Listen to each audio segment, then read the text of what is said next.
Of negligence.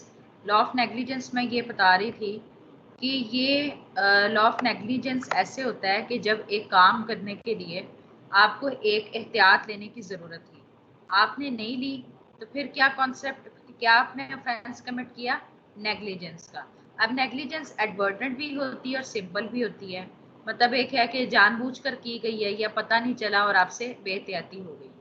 तो जब आपने डैमेजेस लेने होते हैं ना डिफेंडेंट से, तो आपने ये साबित करना होता है कि डिफेंडेंट के पार्ट पे उसे जो केयर लेनी चाहिए थी वो उसने नहीं ली। ठीक है, उसके बाद मीनिंग ऑफ नेग्लिजेंस देखते हैं। Black's law dictionary, the failure to exercise the standard of care that a reasonably prudent person would have exercised in a similar situation। ये क्या इसमें कहा गया है कि अगर सेम सिचुएशन में जब एक अकल रखने वाले बंदे को जो मयार था एहतियात का वो लेनी चाहिए थी, उसने ली नहीं ली, वो उसमें नाकाम हुआ, तो ये नेग्लिजेंस कहलाएगा। ठीक है, अब जुरिस्टिक एक्सपोजिशन देखते हैं नेग्लिजेंस का कि एक्सपर्ट इन लॉ इसको कैसे डिफाइन करते हैं। सबसे पहले सामंत की डेफिनेशन देखते हैं। A state of mind which results which was an element for liability for torts. ये आपकी ऐसी ज़हनी कैफियत है जो कि नतीजतन अकर हुई है और जो कि आंसर पाया जाता है आपकी जिम्मेदारी का, कि ये भी तो आपकी जिम्मेदारी थी ना कि भाई आपने एहतियात लेनी चाहिए थी, आपने एहतियात नहीं ली है, तो उस वजह से आपसे नेग्लिजेंस हो गई। According to Winfield, negligence as a tort is the breach of legal duty to take care which results in damage undesired by the defendant to the plaintiff। अच्छा, ये जब आपकी एक कानूनी जो ड्यूटी थी ना, एक जिम्मेदारी थी, आपने उसकी वायलेशन की कि आपको एहतियात लेनी चाहिए थी, आपने नहीं ली, जो कि डिफेंडेंट तो नहीं चाहेगा, लेकिन जो नुकसान हो जाएगा प्लेंटिफ को, तो वो उसके लिए रेमेडी, उसके लिए रिलीफ ले सकता है। ठीक है, अब हम देखते हैं कि जब नेग्लिजेंस का आपने दावा दायर करना है तो उसके अहम इज्जा क्या हैं। सबसे पहली बात है लीगल ड्यूटी। लीगल ड्यूटी किस चीज़ की थी? कि आपको एहतियात लेनी चाहिए थी, और वो जो ड्यूटी थी वो प्लेंटिफ की तरफ थी, और आपसे ब्रीच ऑफ ड्यूटी हो गई, मतलब कि आपसे वायलेशन हो गई, और उसके नतीजे में फिर आपको क्या हुआ? नुकसान हो गया। ठीक है, इसी को आपने एक्सप्लेन करना है। तो सबसे पहले आता है duty to care. It is the duty of the defendant to show reasonable care in a particular situation। देखिए, ये डिफेंडेंट की जिम्मेदारी है कि उसे एक माकूल एहतियात लेने की ज़रूरत थी एक मखसूस सूरत हाल में। The legal liability of a defendant to a plaintiff is based on the defendant's failure to fulfill a responsibility recognized by law of which the plaintiff is the intended beneficiary। अब कानूनी जिम्मेदारी है डिफेंडेंट की plaintiff की तरफ, क्योंकि defendant नाकाम हुए अपनी जिम्मेदारी को फुलफिल करने में, जो कि कानून भी तस्लीम करता है और जिसके तहत प्लेंटिफ का अब हक है कि वो फ़ायदा उठाए। ठीक है, the first step in determining the existence of a legal recognized responsibility is the concept of an obligation और duty. In the tort of negligence the term used is duty of care.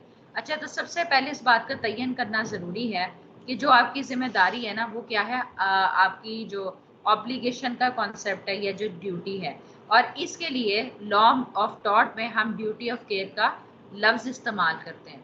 अब इसको समझने के लिए एक famous case है जो कि नेग्लिजेंस के हवाले से बड़ा इंपॉर्टेंट है, आप इसमें मेंशन करेंगे।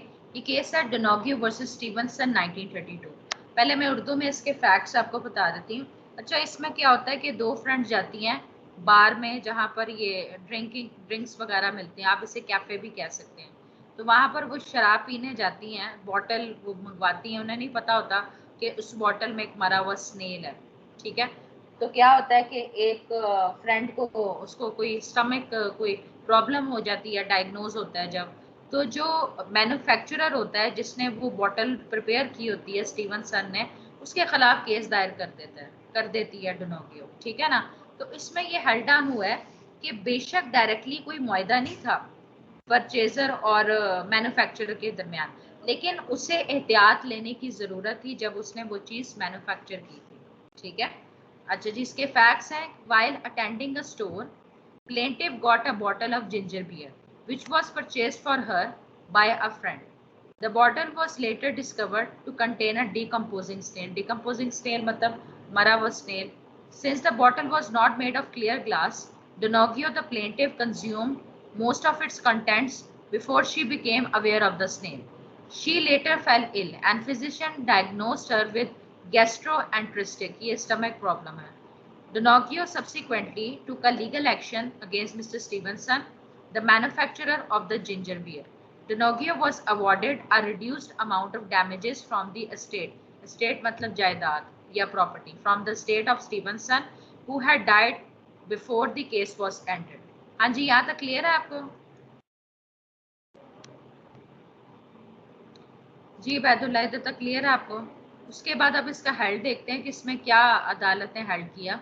House of Lords ruling affirm, उन्होंने इस बात की तस्दीक की हाउस ऑफ लॉर्ड्स ने, ये बरतानिया का केस है, ठीक है, that negligence is a tort. It held that a plaintiff can take civil action against a respondent.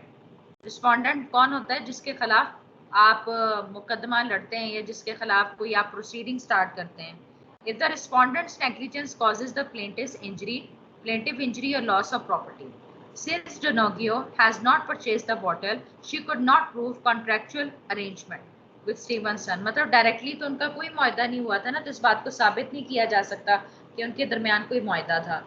Yet, ताहम लॉर्ड एटकन्स जजमेंट फैसले को कहते हैं, established that Stevenson was still responsible for manufacturing his product as he had a duty of care towards the consumer. हाँ जी, समझ आ रही है आपको Baidulla?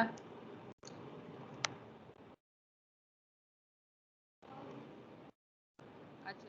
For the case of negligence against the defendant, it is important to consider the standard of care not taken by the defendant which caused the damage to plaintiff.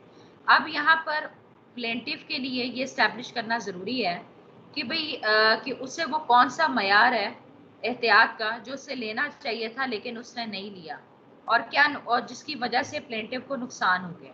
Standard of care which may be possibly be adopted. अब क्या मयार एहतियात का लेना चाहिए था? In order for a defendant to avoid the damage cause to the plaintiff, he could rather either take the highest degree of care or at least the reasonable amount of care. अब defendant को इस damage से बचने के लिए उससे चाहिए था ना कि वो एहतियात लेना जितनी की रिक्वायर थी. अब क्या फैक्ट्स हैं जो कि इस बात का तयन करेगा कि कितना मयार होना चाहिए था एहतियात का? The standard of reasonable care is set by law, but its application in a particular case is a question of fact. अब वो जो मयार है ना एहतियात लेने का, ये कानून ने इसे स्टैब्लिश किया, जिसकी एप्लीकेशन एक मखसूस केस में कितनी होगी ये भी अब एक क्वेश्चन ऑफ फैक्ट है. The degree of care which a person is required to use in a particular situation varies with the obviousness of the risk. अब वो जो मयार है ना एहतियात का, वो अब डिपेंड करता है, ये मुख्तलिफ पाया जाएगा हर सूरत हाल में कि वाज़ेह तौर पर कितना रिस्क इन्वॉल्व था. There are two factors that need to be taken into consideration while determining the standard of care. Magnitude of risk, magnitude कितना उसकी हुजम था, कितना ज्यादा, मतलब कहने का मतलब है कितना मुश्किल, कितना रिस्क इन्वॉल्व था. Amount of care which would be reasonable in the circumstances of a particular case. उसके बाद है harm cause to the plaintiff. It is important that the negligent act of the defendant cause some harm to the plaintiff, और उसके नतीजे में क्या हुआ है कि प्लेंटिफ को नुकसान हो गया. काइंड्स ऑफ नेग्लिजेंस, एक है एडवर्टेंट नेग्लिजेंस, जो कि आप कहते हैं कि नियतन उसने जानबूझकर किया, उसे पता था कि नुकसान हो सकता है लेकिन उसने उसको नजरअंदाज कर दिया. ऑल्सो कॉल्ड विलफुल नेग्लिजेंस और recklessness. Harm done is foreseen, मतलब कि नुकसान का अंदाजा लगाया जा सकता था.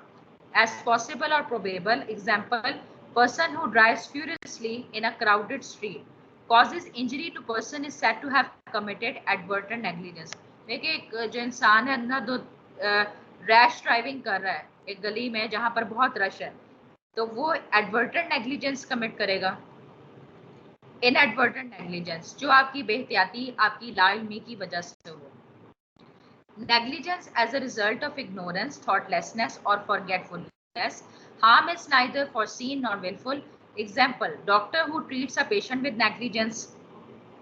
Contributory negligence, recklessness by both parties in a matter where care was necessary by law. Contributory negligence में ये होता है कि जहां पर दोनों पार्टीज कसूरवार होती हैं. ठीक है, बेटा मैं पढ़ा रही हूँ, मैं अभी इसको रिकॉर्डिंग पे लगा देती हूँ। आप किधर तक आपका मिस हुआ है?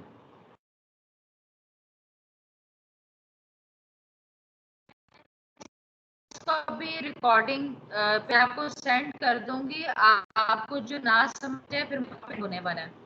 मैं तो अभी ये बता रही हूँ कि काइंड्स क्या है इसकी। आपका नेट वो फिर चल नहीं रहा होगा, मुझे इसको कंप्लीट कर देने दो। मैं सिर्फ कुछ बातें बता देती हूँ कि देखिए नेगलिजेंस का मतलब होता है कि वो एहतियात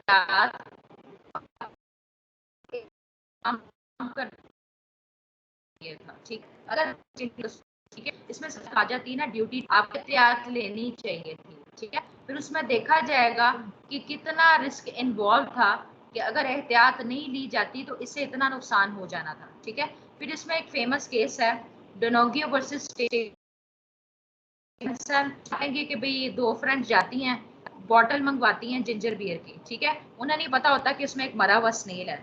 अब वो पी लेती हैं तो एक को स्टमक प्रॉब्लम हो जाती है।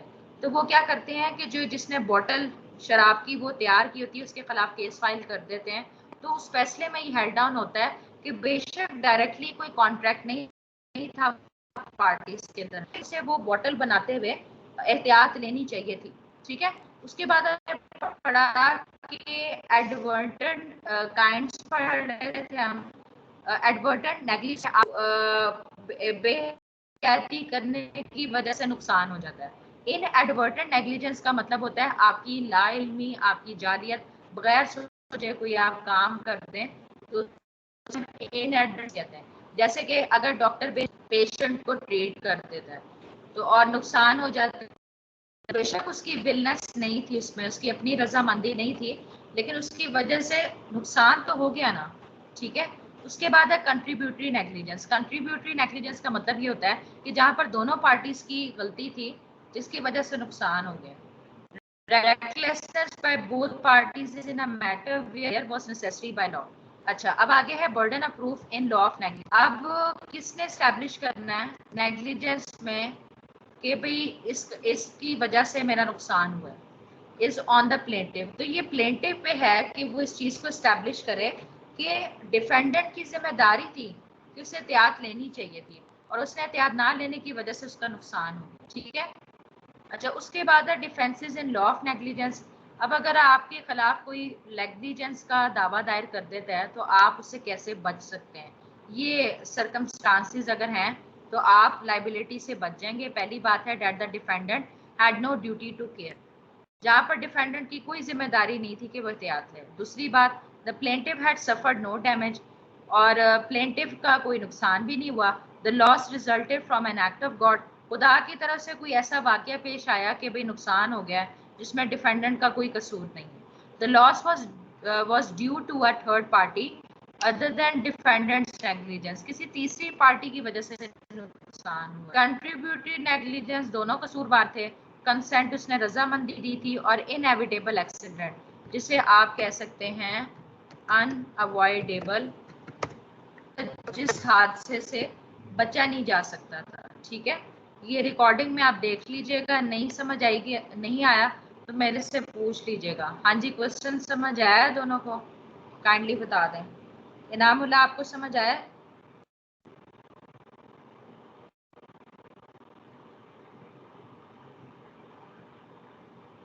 नेक्स्ट क्वेश्चन करवा दूं?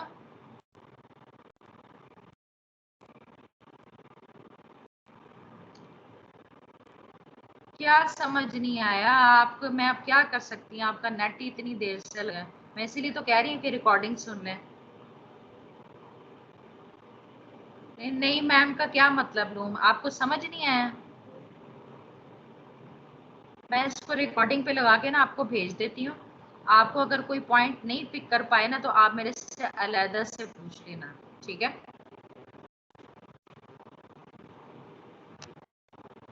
मैंने 2 बार की है पर आपका रिसीव नहीं हो रहा था। अच्छा जी, उसके बाद आसान टॉपिक हम कर लेते हैं।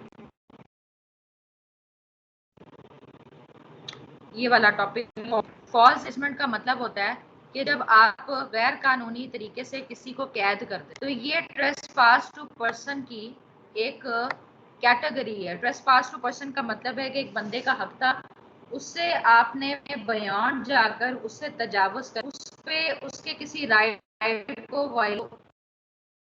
उन्हीं में से 3 काइंड्स है वैसे। एक असॉल्ट है कि जिसमें आप सिर्फ उसे डराते हो कि मैं तुम पर, और एक है बैटरी जिस पे आप एक्चुअल में से मारते हो, और एक है फॉल्स इम्प्रिजमेंट जिसमें गैर कानूनी तरीके से आप किसी की आज़ादी को छीन लेते हो और उसे कैद कर लेते हो। फॉल्स का मतलब है ना जो गलत है, इम्प्रिजमेंट किसको कहते हैं, कैद को कहते हैं। ठीक है, तो अगर आप किसी को की आज़ादी छीनते हुए उसको कैद कर लेंगे तो ये टॉर्ट भी होगा और ये क्राइम भी कंसिडर किया जाता है। ठीक है, अच्छा जी, introduction. False imprisonment is the wrongful restraining of freedom of a person. False imprisonment का मतलब ये होता है कि गलत तरीके से जब आप किसी को रोक देते हो और उसकी आजादी छीन लेते हो। It is a tort as well as crime. ये टॉर्ट भी है, सिविल साइड पे भी गलत काम है, और ये क्राइम साइड पे भी आता है। The object of this tort is to provide protection to a person against any invasion. Invasion का मतलब होता है हमला करना। तो ये बंदे को हिफाजत दे रहा है, तहफ़्फ़ुज़ फराहम कर रहा है उन किसके खिलाफ जो हमला होता है, किस पर, अपॉन हिज लिबर्टी, जो उसकी आज़ादी पर एक हमला होता है, which is recognised as a fundamental right, जिसे बुनियादी हकूक़ के तौर पे तस्लीम किया जाता है। इट इज़ एक्शनेबल पर से without proof of damage. Actionable पर से का मतलब ये होता है कि इसमें जब आप किसी को कैद कर लेते हो ना, तो फिर साबित करने की जरूरत नहीं होती, आप उस पर कार्रवाई कर सकते हैं। Imprisonment, the burden of proof lies on the defendant, the existence of reasonable and probable cause.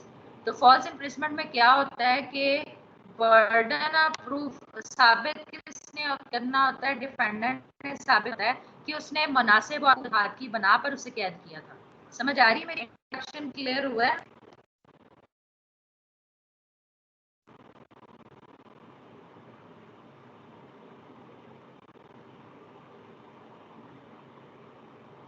अच्छा, interpretation of term false imprisonment. False क्या होता है? एरोनियस, जो गलती हो, मिस्टेक्स भी आप लिख सकते हो, जो गलत है।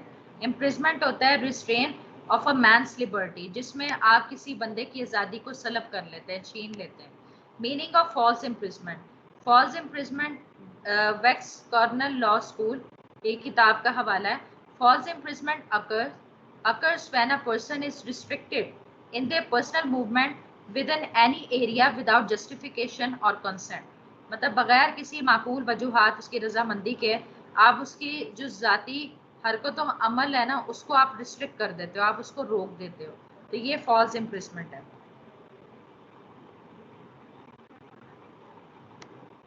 अच्छा, आगे है हिस्टोरिकल बैकग्राउंड, तारीखी पस मंजर इसका देखते हैं। This general right appears to have a deep historical root in the Magna Carta. Magna Carta एक डॉक्यूमेंट है बरतानिया का, उसे हम कॉन्स्टिट्यूशनल डॉक्यूमेंट भी कहते हैं। बेसिकली ये एक मायदा था जो बादशाह और वहाँ के नवाबों के दरमियान हुआ था। तो ये मैग्ना कार्टा बहुत इंपॉर्टेंट है जब भी हम बरतानिया के हवाले से बात करते हैं। 1215 का है, उसका आर्टिकल जो है ना ये है, ये बना 29, एक्स 20 होता है, और ये इस तरह से हो तो ये 9 है, तो ये 29 बनता है। It is enacted that no free man shall be taken or imprisonment, मतलब किसी आजाद आदमी को आप कैद नहीं कर सकते। आगे है juristic exposition of false imprisonment. Winfield's view, the infliction of bodily restraint which is not expressly और इम्प्लाइडली ऑथराइज्ड बाय लॉ। मतलब कि जब आप किसी को जिस्मानी तौर पर रोक देते हो ना, जो कि कानून ने आपको ऑथराइज भी नहीं किया हुआ, कानून ने आपको इस बात का हक नहीं दिया हुआ। Professor Salmond, in order to constitute tort of false imprisonment, the interference with the right of liberty and wrongful acts। ये टॉर्ट में फॉल्स इम्प्रिजमेंट इस तरह से कहलाता है कि जब आप किसी की आज़ादी के खिलाफ आप मुदाखलत करते हैं या कोई गलत काम करते हैं। ठीक है, आगे false imprisonment as kind of trespass to person. ये ट्रेसपास टू पर्सन की काइंड है, ये इसकी टाइप्स बता दी गई हैं, assault, battery and false imprisonment. Ingredients to constitute false imprisonment. The total restraint of the liberty of a person, मुकम्मल तौर पर आप किसी बंदे की आज़ादी को छीन लेते हैं। डिटेंशन में भी आइदर एक्चुअल और कंस्ट्रक्टिव, मतलब आपने वाकई में उसे कैद कर लिया, अभी आप उसको कैद करना चाहते हैं। डिटेंशन भी कैद को ही कहते हैं। Detention must be unlawful, mere show of authority, every confinement of a person is an imprisonment. confinement होता है कैद करना। plaintiff must have knowledge of, battery का मतलब होता है किसी को मारना पीटना। असॉल्ट में जिस सिर्फ आपको खौफ दिलाया जाता है। असॉल्ट और बैटरी पे मैं आपको अलहदा से हैंड आउट करवाऊंगी, ठीक है। तो ये एक एक लाइन में आपने इसको एक्सप्लेन कर देना है। उसके बाद हेडिंग देनी है आपने defences available in torts of false imprisonment. अच्छा, अब फॉल्स इम्प्रिजमेंट के जुर्म में आप कैसे बच सकते हो, तो ये आपके डिफेंसेस हैं। कॉन्सेंट, आप ये कह दो कि प्लेंटिफ ने रजामंदी दी थी। सेल्फ डिफेंस, सेल्फ डिफेंस में आपने ये किया है। कंट्रीब्यूटरी नेग्लिजेंस हुई है, मतलब दोनों ही कसूरवार हैं। इजेक्शन ऑफ ट्रेसपासर, किसी ने अंदर आने की कोशिश की है तो उसको रोकने के लिए आपने ऐसा किया। Prevention from breach of peace, parental and quasi parental authority, मतलब माँ बाप के खिलाफ तो नहीं आप कर सकते ना ही उस्ताद के खिलाफ। इनएविटेबल एक्सीडेंट, मतलब ऐसा हादसा जिसको रोका नहीं जा सकता था। स्टैट्यूटरी अथॉरिटी, बाय लॉ उसे अथॉरिटी मिली थी। प्रिवेंटिव डिटेंशन, प्रिवेंटिव डिटेंशन एक ऐसा लॉ है जिसमें ज़्यादातर उस बंदे को एजेंसियां उठाकर ले जाती हैं जिससे जो कि दहशतगर्दी के कामों में मुलव्वस होता है, या जो जिससे पाकिस्तान की साख को खतरा हो, ठीक है। लॉफुल अथॉरिटी से दी गई है, ठीक है। तो ये सारे डिफेंसेस हैं। उसके अलावा और भी कॉन्स्टिट्यूशनल रेमेडीज हैं। कॉन्स्टिट्यूशन में हवाले मिलते हैं। Article 1032, 199 to 26 of constitution of Pakistan 1973, an action for recovery of damages, damages का आप दावा कर सकते हैं। Petition for habeas corpus, habeas corpus एक ऐसी पिटीशन है जिसमें अगर जैसे आपका बंदा कहीं कैद है ना, उसको रिकवर करवाने के लिए आप ये पिटीशन दायर कर सकते हैं, ठीक है। सेल्फ हेल्प, सही है। उसके अलावा अदर स्टैट्यूटरी रेफरेंसेस, लॉ में कौन सी और रिलीफ दी गई हैं। एक सेक्शन 491 ऑफ सीआरपीसी है जिसके तहत आप हाई कोर्ट के पास भी हेबियस कॉर्पस की पिटीशन दायर कर सकते हैं या सेशन कोर्ट में कर सकते हैं। False imprisonment of private person can be question. Number 2, search warrant, मतलब जगह की तलाशी लेना under section 100 of code of criminal procedure, ठीक है। तो ये आपका क्वेश्चन हो गया। काफ़ी है इतना क्या, ये और पढ़ना है? हाँ जी, पहले तो ये बताएं कि समझ आया क्वेश्चन।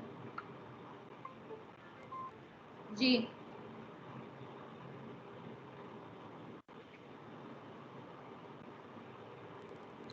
ठीक है ना मुल्ला, मैं इसको रिकॉर्डिंग पे अभी लगा, ये रिकॉर्डिंग पे तो है, इसको ना अपलोड करके अभी भेज रही हूँ मैं आपको। ठीक है ना मुल्ला, इतना काफ़ी है ना मुल्ला, आपको समझ आई है?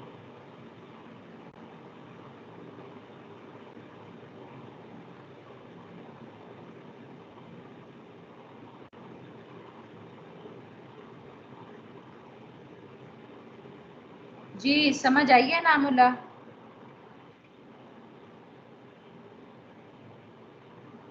बेटा मैं क्या बताऊं, मुझे अब समझ नहीं आ रही। या तो आप मेरी बात सुने, जो लाइन आपको कंफ्यूज करती है आप मुझसे सेपरेटली पूछ लिया करो। अब मैं लॉ को तो नहीं चेंज कर सकती ना। मैंने आपसे इतनी दफ़ा कहा है कि कोई लफ्ज़ मुश्किल लगता है मेरे से पूछ लो, मैं आपको उसका ऑल्टरनेटिव कोई और लफ्ज़ बता देती हूँ। मैं इसको डाउनलोड करती हूँ, आप हैंड आउट सामने रखते हुए इसको सुने। कोई लफ्ज़ आपको कंफ्यूज कर रहा है मेरे से पूछो, तो कोई आसान लफ्ज़ वहाँ पर लिख देना। ये चीज़ें आपको सीखनी है, अभी तो ये पहला पार्ट 1 है, ठीक है। मैं अभी भेज रही हूँ ये आपको मेल में, ठीक है।